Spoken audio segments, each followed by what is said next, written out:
Oy, familiar man kag mercury drug no? Kisay nagtukod ni ini ug nganong nilago ni siya pag-ayo sa tibuok Pilipinas. Ug nganong wala mercury drug sa SM. Kanang sulod sa tong vlog karong adlaw. Ang founder o nagtukod aning mercury drug way lain kundi si Mariano K. Kini si Mariano K, Filipino-Chinese ni siya nga businessman. Ug siya naanak atong 1921. Pero iyang kaagi dili basta-basta, katong bata pa siya, 10 years old pa siya is naulila na siya, meaning wala na yang mama og papa. So siya na lang usa nagapaningkamot og pangitag panginabuhi para siya mabuhi sa adlaw-adlaw. So tungod ato gamay pa kay siya, 10 pa yang edad is wala siya nag-eskwela, kundi namaligya pa siya or nangita siya og mga trabaho na iyang dapat sudlan o iyang sudlan para maka-income. Mao to nagtrabaho siya sa usa ka drugstore. Kato gigamit niya nga experience para maka-learn sa mga lain-lain na mga tambal, lain-lain na mga sakit sa mga tao ug unsay tambal niini. Katong 1930 naimbento sa mga German ang kanang gitawag na miracle drug, kanang gitawag na sulfathiazole. So kaning sulfathiazole hindi man kay ni siya sa unang panahon after sa World War I. Kini siya gitawag og miracle drug kay makaayon siya sa bisag unsa nga sakit ato nga time, no? Specifically kanang gitawag na bacteria infection, gonorrhea ug pulmonya. So kadto niabot dayon ang World War II ug grabe ang pagbaba ug pagbagsak sa ekonomiya sa Pilipinas. Ang mga tawo ato pobre kaayo, wala kay panginabuhi kay gikan lagi sa gera. Katupod nga time daghan pa nga sakit na mga tao.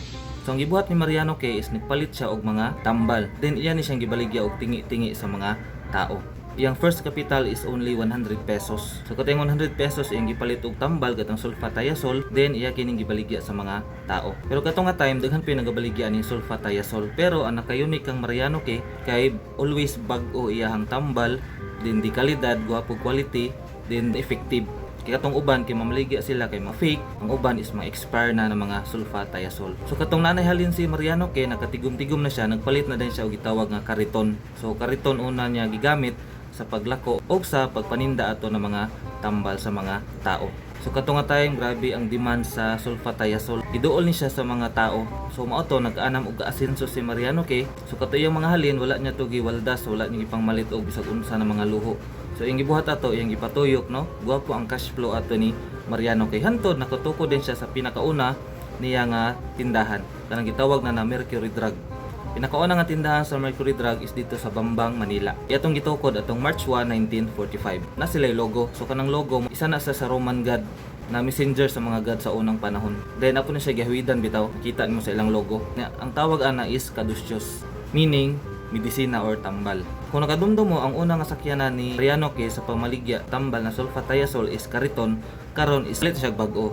Dili na kariton kundi car or sakyanan na. So kaning sakyanan mano pod niyang gigamit sa pagsuroy-suroy sa pamaligya og mga sulfathiazole sa mga tao. So atong makita ni improve na gamay, na asenso na gamay si Mariano K. So katong 1952 katong pinakauna nga tindahan sa Bambang, Manila is nag-operate na pod og 17 hours.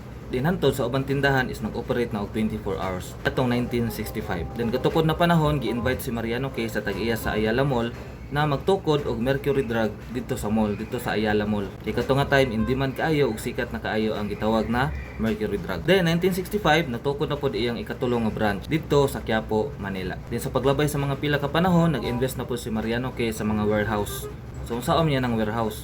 So dito sa warehouse, computerized ang mga gamit dito. Katong nga warehouse is temperature controlled warehouse to siya, nga makatabang para ma-maintain ang quality or kalidad sa mga produkto or mga medisina or tambal nga ginabutang dito. Then ang mercury drug pod ang unang nagagamit anang biological refrigerator o mercury drug nga drive-thru.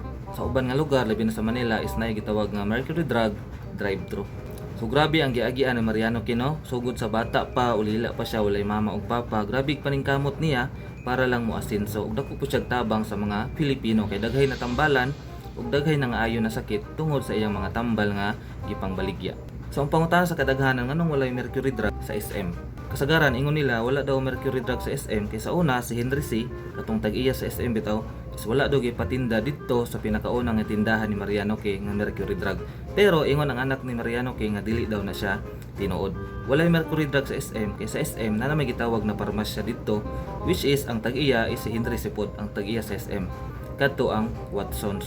Pero sa uban ng mga mall, makita po nato ang gitawag na mga mercury drug na mga branch. Karon nagkalat na ang mercury drug sa tibuok Pilipinas o kana atong makuhaan og lesson og inspiration nga bisan pag natas kapobrehon, bisan pag down kay ta is nagyapoy chance or opportunity nga maningkamot para makabot nato ang ato ang mga pangandoy sa kinabuhi. So saludo ta sa founder sa Mercury Drug, si Mariano K. Unta na may na-learn karon sa itong video, no? Kung ma-apply nyo sa inyong kinabuhi sa pagpadayon sa unahan.